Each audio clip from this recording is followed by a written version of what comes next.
them mini computers, and they were like that big. And it was a big deal in my side that it had 1 megabyte of memory that you could actually address. And so that was a huge deal in those days because we used those computers not to figure out big data, not to figure out databases, not to find out who's, spreadsheets. We used that to collect data off the instrumentation that HP made. And that was what HP was famous for in those days, was the instrumentation they made, which is today called Agilent Technologies, which just became Keysight Technologies. So that's when I joined HP. So that was stage 1.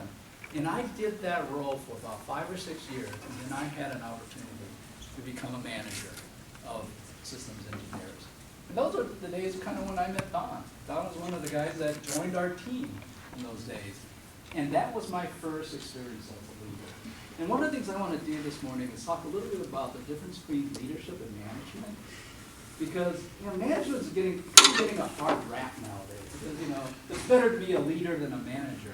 Well, I would kind of dispel that from the standpoint of you need both. We need really good managers. We really do. Now, management is a role that you have. It's a title you get. It's a role that you have in an organization that you're going to either manage products or you're going to manage people. Leadership is a skill. It's a skill that every one of us can take advantage of. It doesn't matter what your title is. It doesn't matter what your role is. You can be a leader in your organization in whatever you do. And that's the big distinction for me is throughout your career, you are going to have opportunities to grow that leadership skill. Whether or not you ever want to become a manager, that's up to you to decide. It depends on what you want to do. But from a leadership standpoint, that's something that's important for every one of us to develop as we go through our careers. Some of the things tidbits I've learned, and I'll kind of share some of these tidbits as we go through the different stages in my life. In that first stage, one of the first tidbits I'll leave with you is the fact that your words have a huge impact to your employees. And I learned that the hard way, because as a brand new manager, I try to be part of the team. I try to be part of the friendship. I want to be friends with these guys. And we joked around a lot. And I forgot one time that position power does affect people around you. And I was joking around with one of my subordinates, and I called him a knucklehead. And that's not an HR kind of thing, You're not going to get fired for doing that. But it really hurt his feelings. And I was just joking around. I called everybody a knucklehead, but I was kidding. But he took it really seriously because I thought we were peers, and we were peers before. That was one of my first learnings. When you are in a position of leadership, you gotta be careful about what you say to people and how you talk to people, because there is that level of expectation, and there is that level of hopefully earned respect that they have for you. And that taught me a lesson that if you're gonna make fun of anybody joking around, make fun of yourself. Don't ever make fun of your employees. Don't make fun of other people. If you're going to make a joke and you want to say something funny, make it yourself. Draw it on your. That way, that's going to work a lot better for you. And that was one of the first lessons I learned. The other lesson I learned was that I took over a district. Remember, I was probably 4 or 5 years into my career at HP. I had people with 20 or 30 years of experience in the field implementing big systems for HP. And I had to deal with the fact that you have these people with a lot of experience around you. So I had to learn very quickly that I'm not going to be the technical expert and everything. My value to the organization, to the team, was not my technical knowledge, but I needed to respect the wisdom of those people. And you're going to face that as managers as you go through your career. You're going to have people with more experience than you have, with longer tenures than you have. And the first thing they're going to be looking at as a brand new manager for them is what are you going to do? And I learned very quickly to really sit down with each one of them individually, find out what they wanted to do, let them know I respected the knowledge, the wisdom, the experience they had, and I needed them more than they needed me. And that was a real important lesson for me in that first stage of being that first-time manager in the organization.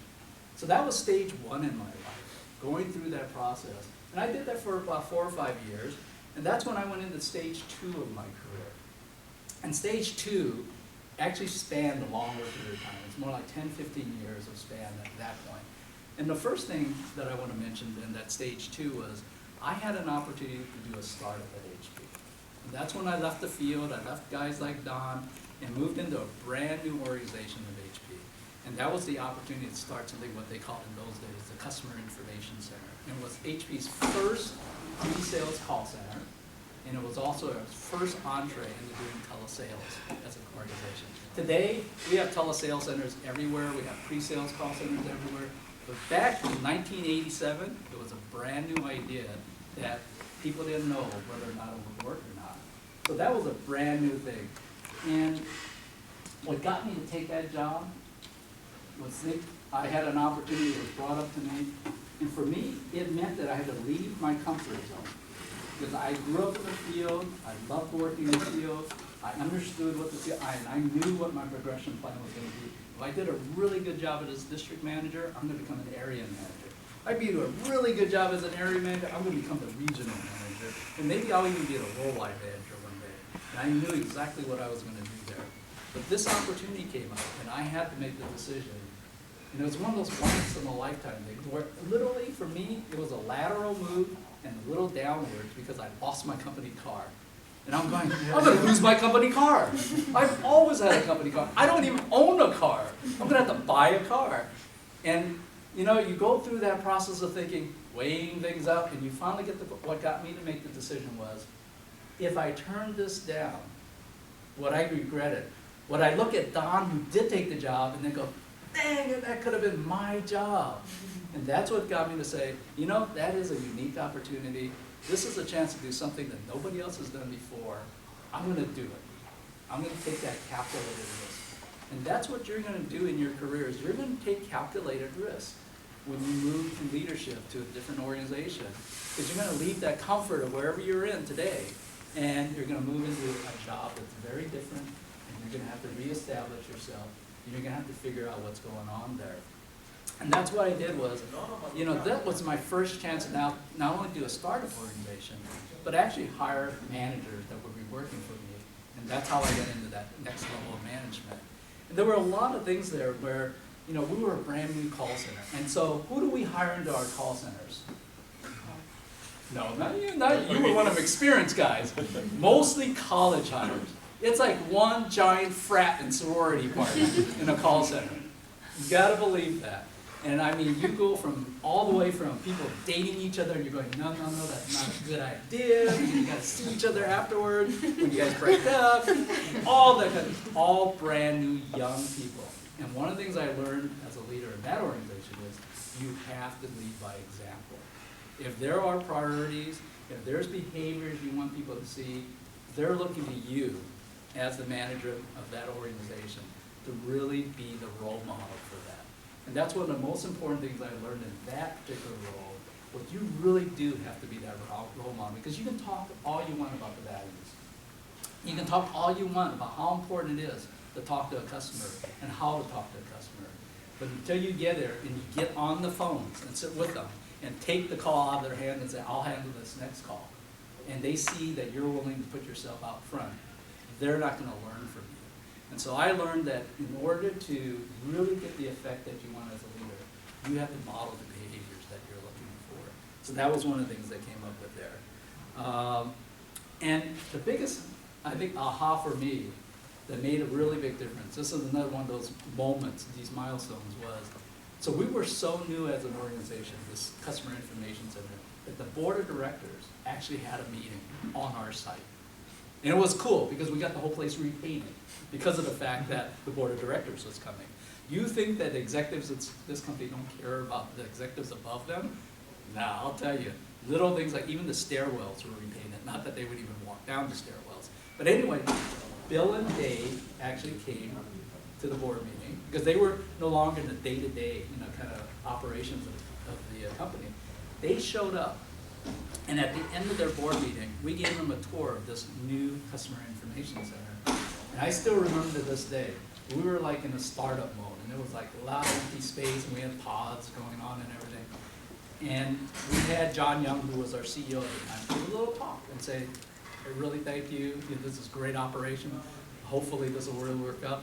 And I still remember Dave Packard's a really tall guy. Not as tall as you, but a really tall guy.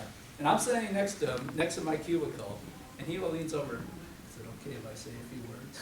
It's like, holy cow, it's your company. You can say anything you want. I go, sure. I didn't say it that way. I said, of course, Dave. And Dave goes, very simple words that the people that were there will never forget. All he said was, you guys are all doing a very important job for Hewlett Packard. I'm proud of you. I hope you enjoy what you're doing. And then he's walked away. I mean, that was it. And we all were like, that impact. I mean, the fact that that's what he, that was really the HP way.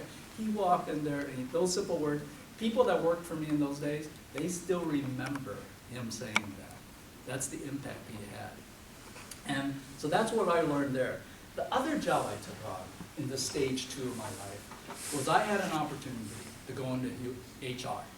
So here I am, I'm running a business operation. I was a general manager of this customer information center eventually, and so I grew into that role. And then out of the blue, one of my vice presidents asked me to become the America's HR operations manager.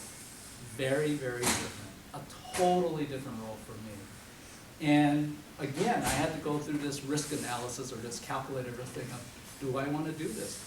Why should I do this? Here I am, I'm finally running an operation. I'm the GM, I'm having a good time, we're growing, we're hitting our numbers. That's the path to take. Opportunity to do something really different. And I said, okay, why not? I actually didn't have a choice. He made me do it. He made it sound like I had a choice. But he really wanted me to do it. And because I respected him so much, I did it. And so it was really hard for me to leave my old organization and go into this new role where, again, I'm not from the HR organization. I'm an outsider coming into that role. And the biggest challenge for me at that point was to convince them that I was going to be able to support them and be a team member. Because whenever someone comes in from the outside, you always wonder, are they here to change things? Or are they here to rattle things up? What's going on here? And so again, this was an opportunity for me to learn more about myself, but also really moving forward and helping understand what was going on. So that's where I learned things like being able to, willing to fail. Because right when I joined HR was when we were going to Y2K. We were going through the split of HP with Agilent Technologies.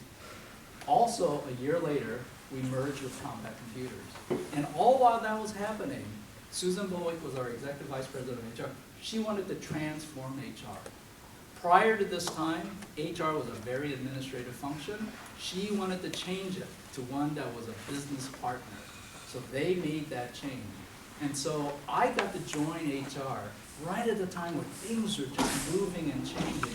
And I got to use a lot of the skills I learned, creating a startup at HP, but also applying it to this new and different function. And so it was a great learning experience for me. And it also gave me a chance to develop a lot of respect for a function in HP that really makes a difference. But when you're outside of a function, you always think, oh, what do they do? How important is it? Especially when they're a global function.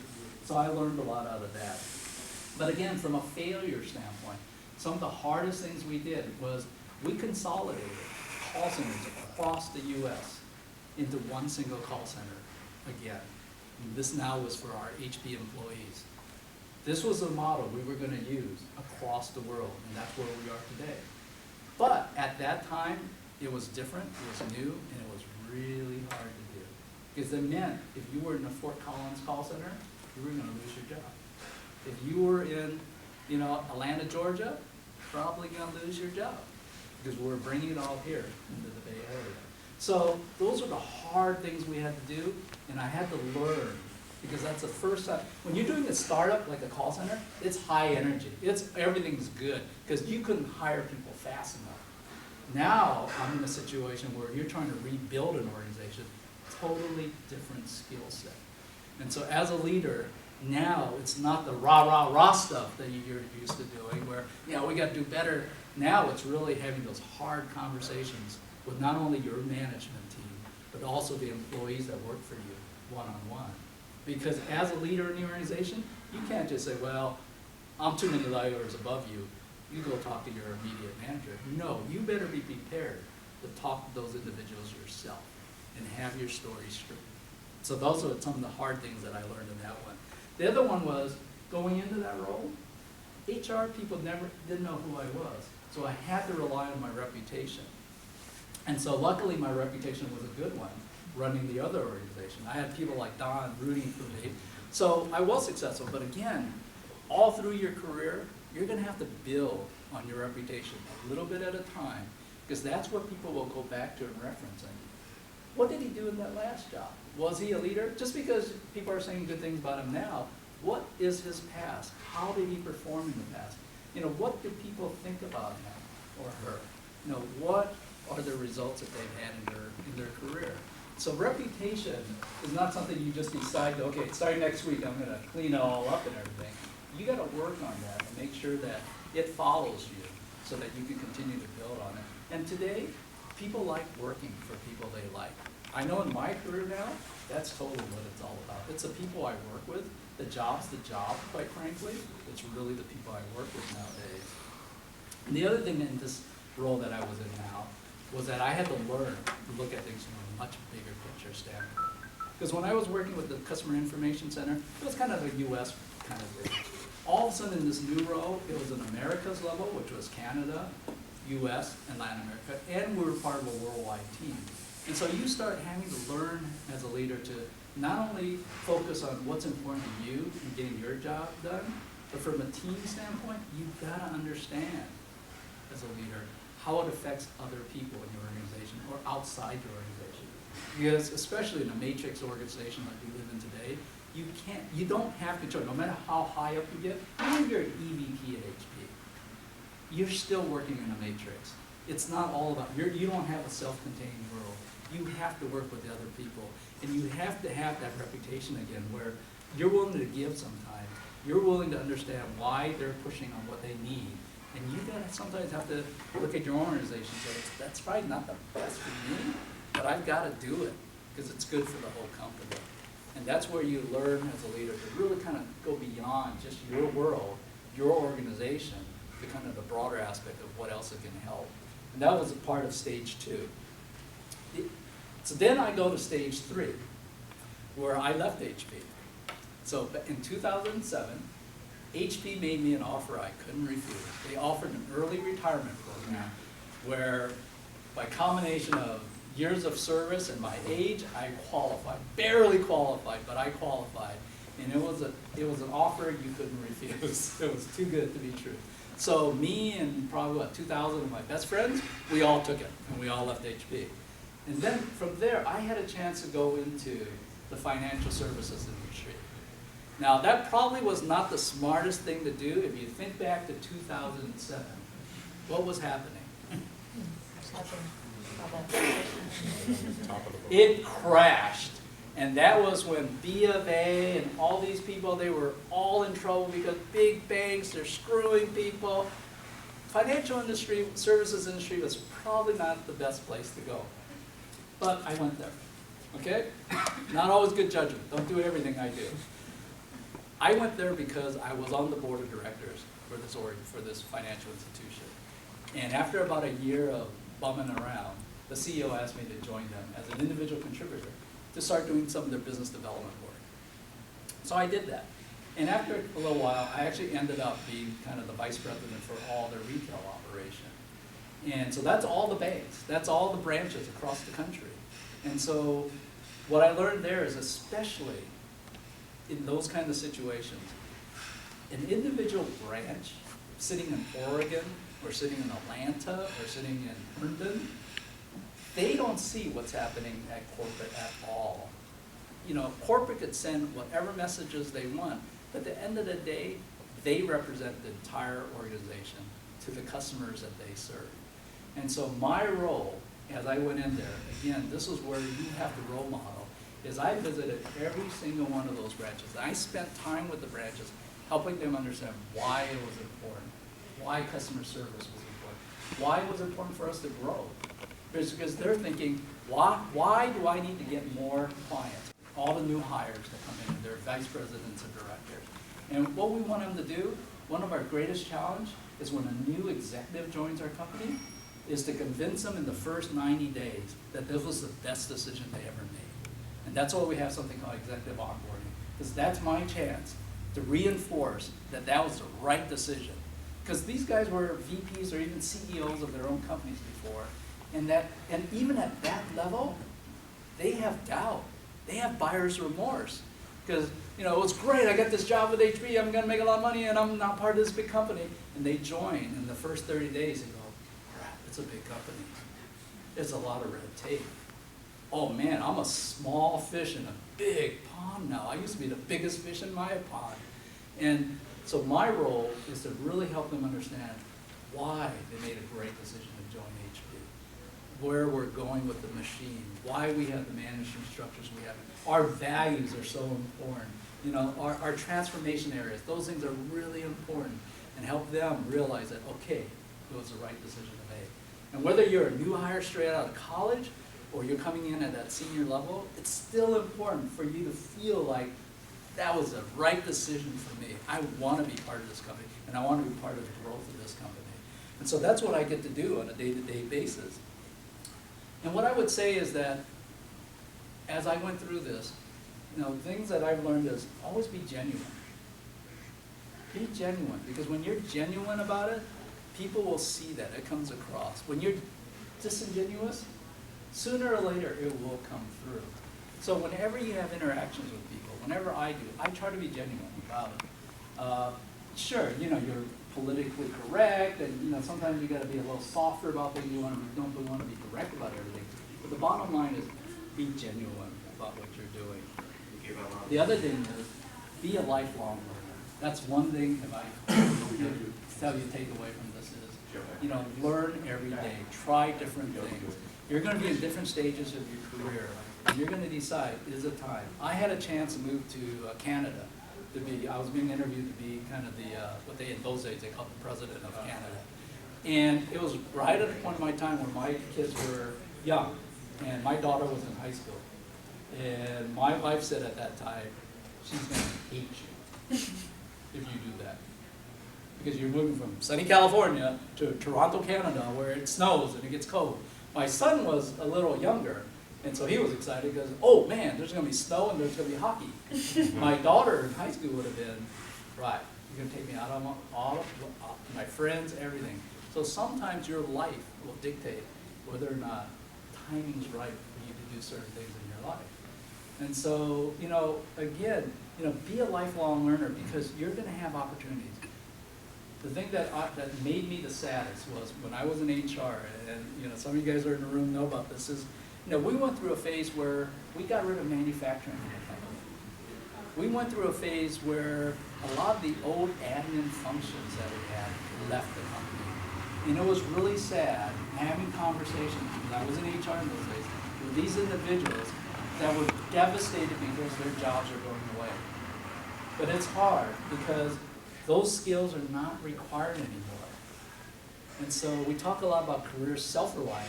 You know, HP will do everything it can to help you, but you've got to take that on yourself too. What are you doing to make sure you have the right skills to continue to work at this company or any other company? And so those are the hardest conversations I had, or with these people that have worked for HP for 25, 30 years, their skill sets never advanced. They never looked into the future. They did their job, they did their jobs well, and they expected either their boss or the company to take care of them. And unfortunately, that's not the world we live in today. So you have to figure out what is the skills that I need, whether it's in finance, whether it's in technology, whether it's in a consulting sector, whatever it is. You got to keep an eye on what's going on out there.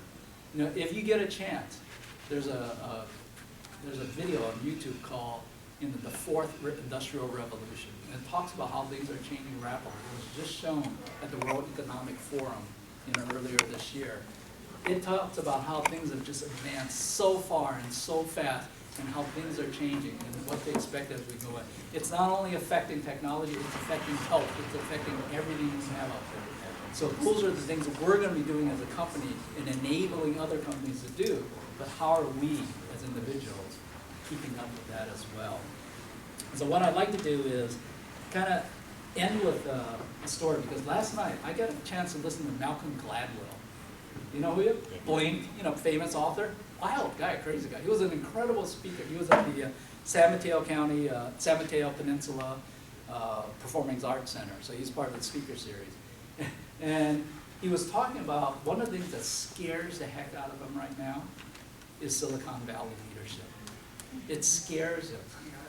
Because his reference points are, when the market crashed in 1929, when the market crashed in 2007, it was people that ran companies like Goldman Sachs and Bear Stearns.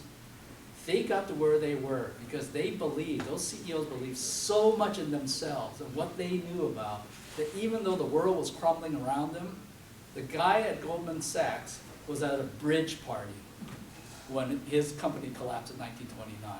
And they had to go find him because he was so unaware of what's going on that he was off at a bridge party.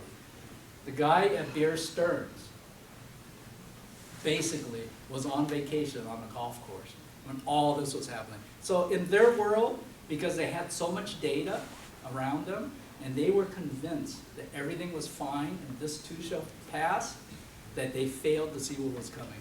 And one of the greatest fears that Malcolm Gladwell has today is that, he says, that's exactly what I see in the Silicon Valley startup CEOs. He says, nothing against Uber, but Uber, they're in the transportation business. People drive around, they pick up people and they put people. Look at the valuation, look at what, he says, this is dangerous thought going on here, and it scares the heck out of them. Because these people, and it promotes itself, and that's what other leaders in Silicon Valley think they have to be. I have so much data today between all the analytics that are available. I think I know the perfect solution because I have all the data. And studies have shown having more data does not necessarily mean better results. In fact, there was a study showing that, as they gave more and more information to people, the results actually got reduced because people get fooled. They get sucked into thinking that the more I have, the better information I have. I have now all the data. I can make the perfect decision, and that's not the truth. So that's what I have at this point. I don't know what the next journey, stage 5, is going to be like. Right now, I'm an individual contributor, and I'm loving it. That doesn't say that if a right opportunity comes up, I don't go back into management again. But the thing is, you got to keep an open mind as you move forward. With that, I think we got it until about 11, so I wanted to open it up to some Q&A. Any questions? Thank you.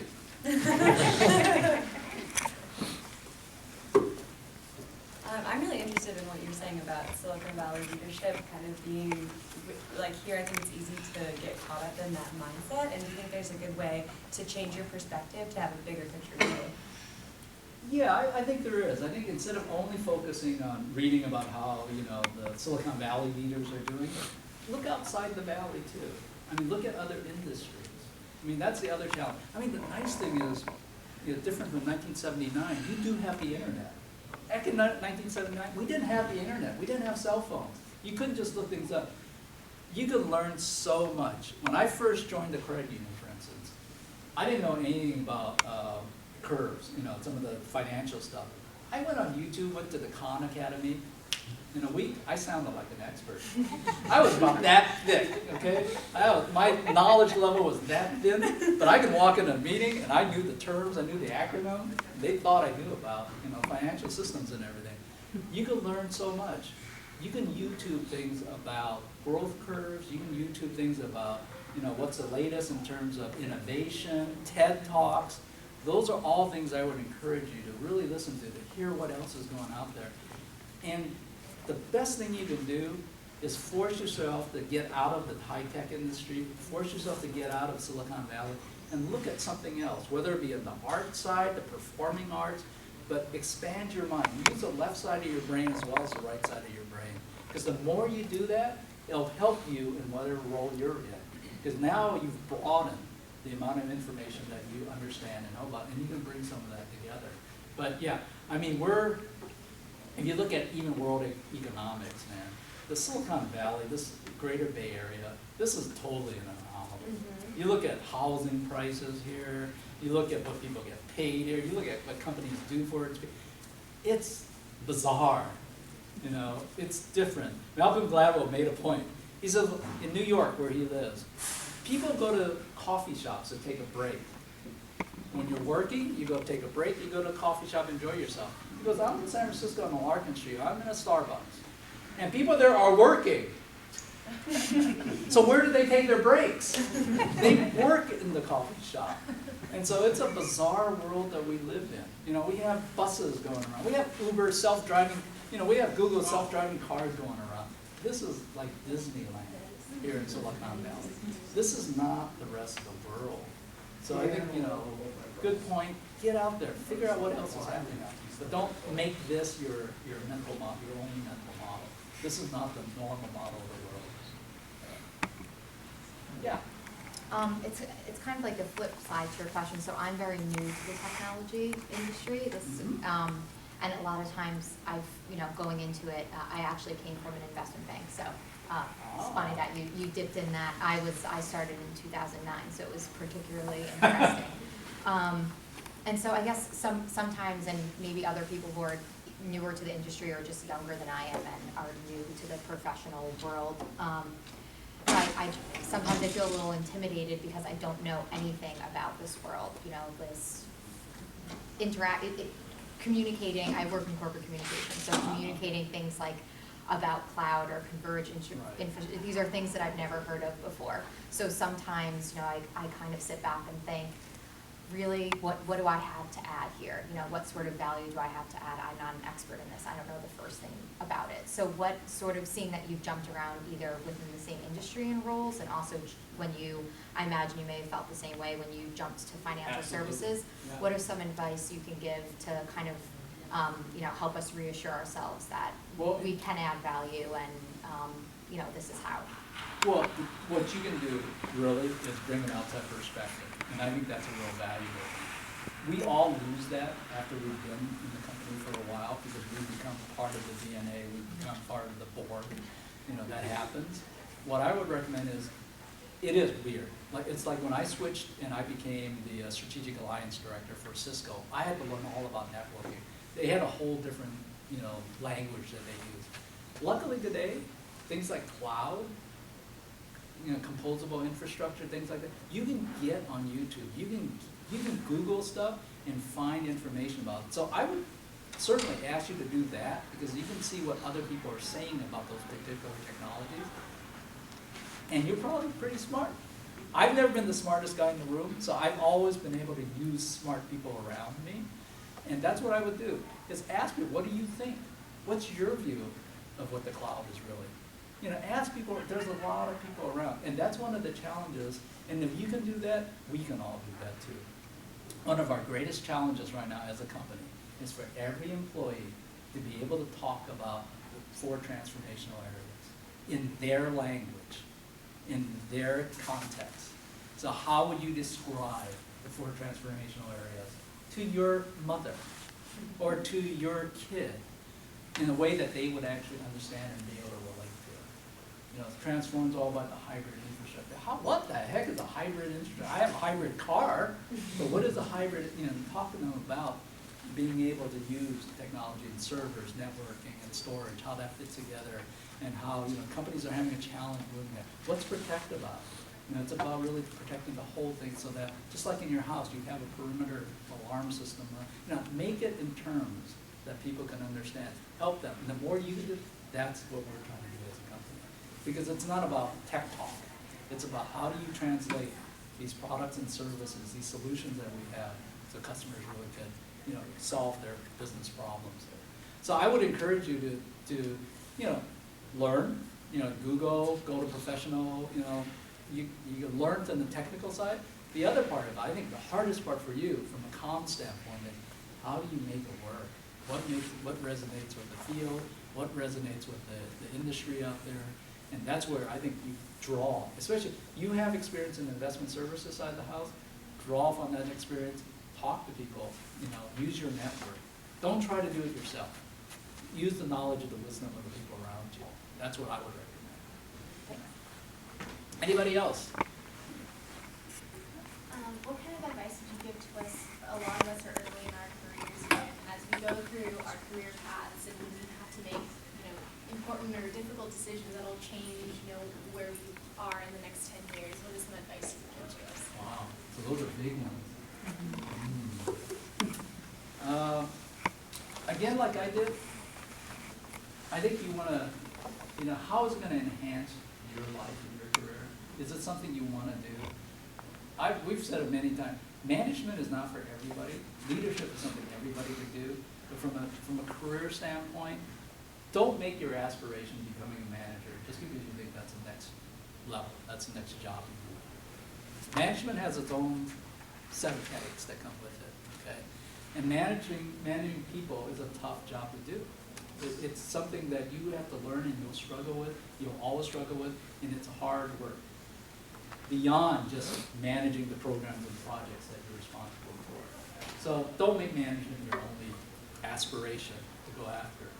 The most important thing for you as a career, especially when you're early in your career, is, do the things you like to do, find out what else you'd like to be interested in, find out how you can grow your expertise, expand what you know about. Because, what we want to promote is people that have a lot of experience in a lot of different areas. So you can bring those experiences to bear when you're working on a project or when you're working on a team. So look at yourself, figure out what you like. And not that I'm an HR, but I will promote the fact that we have things like cultural navigator. We have tools on determining what your career path is. Take a bit. There's a lot of little assessments out there that will help you understand what you like, what you dislike, and then you can decide. It shows up that I dislike this kind of stuff, but I really want to get into that. Well, then you can put yourself on a program. Or, that's true. It's really being honest. I don't like doing this kind of stuff, so what kind of careers can I do doing this? And again, it's finding out what your likes and dislikes are, and then figuring out what is the right thing to do in terms of what is this expansion area. You're working. One of the things that I really valued in HP was I got to do a lot of different things in a lot of different organizations, and that's the value you have too. We're a 204,000 employee company right now, and we have major business units. We have global functions. So whatever you are in today, early in your career, doesn't mean you're going to be in that job. I mean, I've had 5, 6 totally different careers in my career time at HP. And that's the value of being in a company like HP, is you get to do a lot of different things. You get a chance to get a lot of things. So don't limit yourself to just where you are, but look for opportunities. Network with people. That is a great thing. In this room, you guys aren't all in one function. You guys have people on all different parts of the company. Talk to those people, make connections, link into each other, have coffee, find out what that person's doing. What are those people doing in Fremont, in that Aruba or that 3-bar? What are the people doing in software? What are the people doing in cloud? That's the best part about having groups like Yen, is that you don't only have to talk to people that are in your business unit. Take advantage of that. Yeah. So you made a lot of lateral moves in your career. I just wonder, how did you make some preparations for such moves, or did everything just happen completely randomly in terms of opportunities? So what preparations can you really make in advance? I'm not a planner, so I have to be really honest. Some people have their careers planned out. I happen to be in the right place at the right time, usually. Like when I moved from the field, so becoming a manager in the field, you work hard. I had to figure out what I need to do to be even considered. Moving from the field to that startup organization was by reputation. I got tapped on the shoulder. Would you be interested in doing something like this? And so it's just that people knew who I was, knew what I'd done before, and that's how I got that role. Moving from that role, the general management, into the HR stuff, again, it was because my VP really felt that there was a good career move for me. It would round me out for other things. And he trusted what I can do in that organization, so he wanted me to do it. And so again, I was tapped on the shoulder. When I left, that's because they gave me a package that I couldn't refuse. And I took advantage of that. And at that point, I said, I'm going to do something different. I knew at that point I didn't want to go back into technology. I wanted to take advantage of my learning, but I wanted to do something different.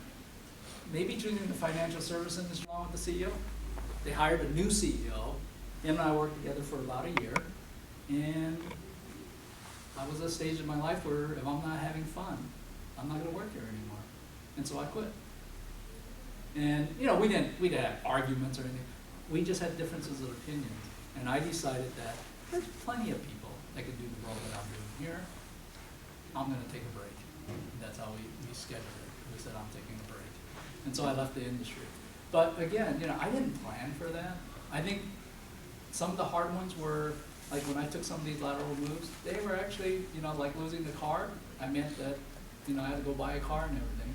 And so you can't just make the monetary part of it. Sometimes in order to do something new and different, you're going to have to take that step down.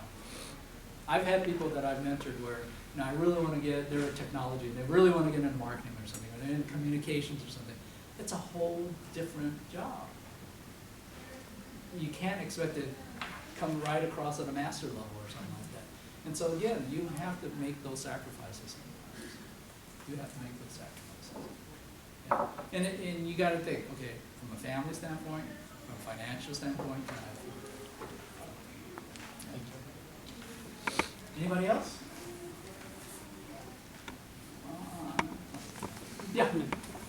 So you moved from one function to other function, from individual contributor to management, Yeah. and back to individual contributor. When we move this, do we need to unlearn something which we have, you know, already? But I mean, so you said that we need to learn it, but sometimes we need to unlearn or something. We don't need to do that because we are already, mindset is there. And that's what that personal bias and that's a good nature that you've done. So I've been in roles where I know more than my boss does. Okay? But I have respect for my boss, and I won't force any of my ideas. You try to bring them along, but you don't want to be the guy that works for them and they have all the answers, because you really don't have all the answers. It could be different circumstances. So it's not so much about unlearning something as much as holding back and maybe, you know, biding your time a little bit and inserting it when it's appropriate. And that's a hard part. Like when I came into this organization, obviously I'm one of the older guys in the organization. I've got a lot of experience. But I'm sitting in rooms where we got people that are trying to develop new programs, develop new classes and stuff. And for me, I am fully aware. I've never been an instructor in my life. Now, I taught some classes at, you know, early in my days as an engineer, but I am not a professional facilitator. So I view this is a new opportunity for me. I need to learn how to be a good facilitator.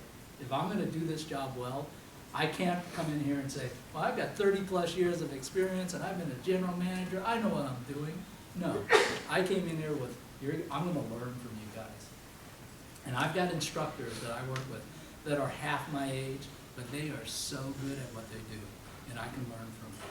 And you've got to have that mindset. You cannot go in there thinking, just because I'm older or I've got the experience, I'm going to come here and show them what I know.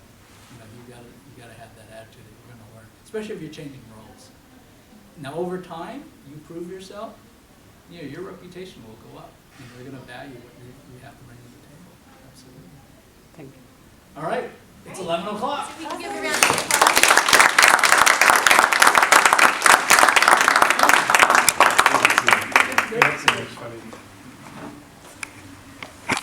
This is